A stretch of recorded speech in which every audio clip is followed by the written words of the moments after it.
Alright, welcome back to 656 Sports and Things. My name is Nathan. So I watched the latest episode of Ring of Honor, so it would be July 23rd episode that was debuted yesterday. That's a bad angle. Here we are. It's pretty inoffensive. I've saw the show last week, and I figured I'd watch the show this week. I recently saw their Best in the World pay-per-view. That was good, with Manito winning. The show was fairly inoffensive. The first match, you have Flip Gordon and world famous CB, who was Cheeseburger. I've seen Cheeseburger before. I've been actually saw Ring of Honor on a somewhat regular basis in about 2 years, so I'm kind of getting back into it. I was never someone who watched it all the time, but I would watch Ring of Honor occasionally. Decent, like I said, decent hour show. Before the match starts, we see Flip Gordon warming up, doing like a handstand. Brian Zane, who's the backstage interviewer, tries to talk to him. He gets up and says, "I'm not saying anything until I get my world title match." Thought it was pretty good. Good way to get heat. There, nothing special in the interview, but gives Flipcorn a bit of a personality, I guess. Has a match with the world famous CB, who's gotten better. He's still very thin. I can see him being a big fan favorite. I know he's a big fan favorite. He's huge in Japan. They've done some work with him with Jushin Thunder Liger with Shotei.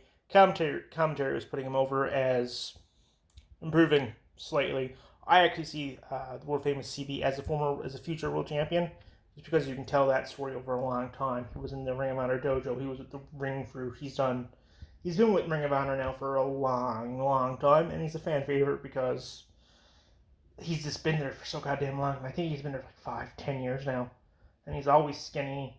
Did some work in the Pure tournament.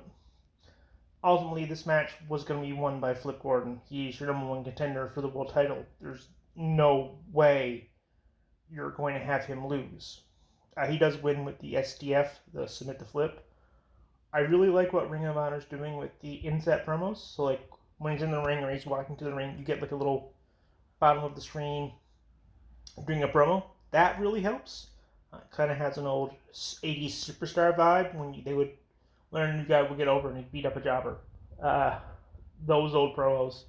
Really good. Thought that was a really good use of promos. They're still without anyone in commentary, but the commentary was putting over that we're going to do live shows over the next group, our next pay-per-view. It's going to be in 2300 Arena, former W Arena in Philadelphia. Really good. And after the match, what happens is the bouncers, the Beer City Bruiser and Brian Malonis and another guy come out and say, "Hey, look, we're tired of you talking shit here. Next time you talk, it's going to be the three of us taking our Ring of Honor 6-man tag titles, and we're also going to take the tag titles," and they storm off. That was pretty good. Brought over that, hey, we also have these tag titles that are going on. The bouncers are coming after them. That was really good. Quick, easy way to get them on the show. They only have about an hour, so it's an easy watch. I thought that was really good. And after backstage, you see Brian Zane trying to get an interview with Flip again, and it being, look, I've pretty much going up to him and say, "Brian, I've already told you, I'm not saying anything until I get my world title shot." So that puts Flip over as a heel, as a guy who just doesn't like talking to people, and all that fun jazz. The great thing is the commercial bumpers for Ring of Honor has Ric Flair in them. They're for Car Shield. You've seen them. The first time you see it, it's really great. The Car Shield commercials. Every other time, it's a bit much. But those were pretty good. Next up, we get Sledge, who I've never seen Sledge. He sounds like a bad early 2000s metal band, or new metal band. He seems like he'd be out of place in a Slipknot cover band, or a Slipknot tribute band. Sledge. Taking on PCO.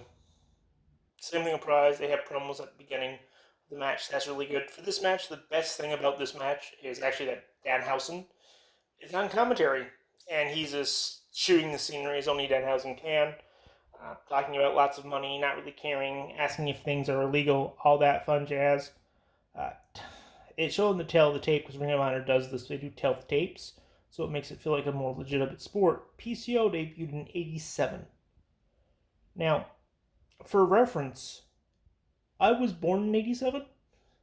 So he made his pro debut the year I was born. I'm 34. He's been doing this for 34 years.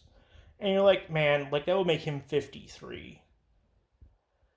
And you're just like, he's bumping around. He does this crazy bump at one point where he puts him on the ring apron, climbs up to the top rope, and does a swanton? And you're like, there's no way you should be taking that at 53, man. What are you doing? It's just a big ass fight. They just beat the shit out of each other every step of the way, and like they end up beating each other up. Security has to come, and you get a pull apart brawl, and like Danhausen is still on commentary, going, "Oh, what's going on, Danhausen? I don't know. They should fight. This is great violence." And Danhausen is actually wearing his face paint at this whole time, and just in full character, hamming it up as only Danhausen can. And then at the end of that, you see Brian Zane trying to talk to Sledge. You're like, Sledge, what happened? We got a pull apart brawl. What happened is I just hung with a former world champion. I'm good enough to be a world champion here. And it kind of went off to that. And the main event is Dalton Castle, Eli Isom, and Dak Draper. This match comes from, at Best in the World, they were in a match for the Ring of Honor 6-man tag titles. They end up losing because the three of them can't get along. This match was really good. Dalton Castle's being arrogant prick, saying, I got shit to do. Like, I don't have a whole lot of time to do these set promos, so I'm going to, do what I have to do. And Dak Drapier's going, I'm here to win titles and cash checks, essentially. The match is really good. Doesn't really tell much of a story. These guys, outside of Dalton Castle, they don't really seem to have much. How do I say this? They don't seem to have a lot of character. Dalton Castle is probably the best part of Ring of Honor as far as character goes. Maybe Danhausen, maybe Cheeseburger, but Ring of Honor has an issue with not a lot of characters. So it's always good to see Dalton Castle in the main event. This was a really good match. Short, but when in the end, the whole show's an hour and you have 3 matches. So it's a very good, very digestible show. But it basically breaks down where Dalton Castle throws a chair at Eli Isom and goes over to Dak Draper and goes, do something memorable. And Dalton Castle comes out with boys. I don't know how to say this. He comes out with boys. Essentially, they're like his little squad. He's like essentially indie take on Gorgeous George kind of idea. And Dak Draper hits his finisher, which is basically a Mexican suplex where he puts him up on the shoulder and hits and throws him down on the ground, kind of like what Wade Barrett used to do with the Wasteland, if you remember that move. This match was really good. There's nothing really wrong with Ring of Honor. It's not offensive. It's a decent show. Had a decent time watching it. If you like this video, and y'all have a great day. I will talk to you again soon. Bye.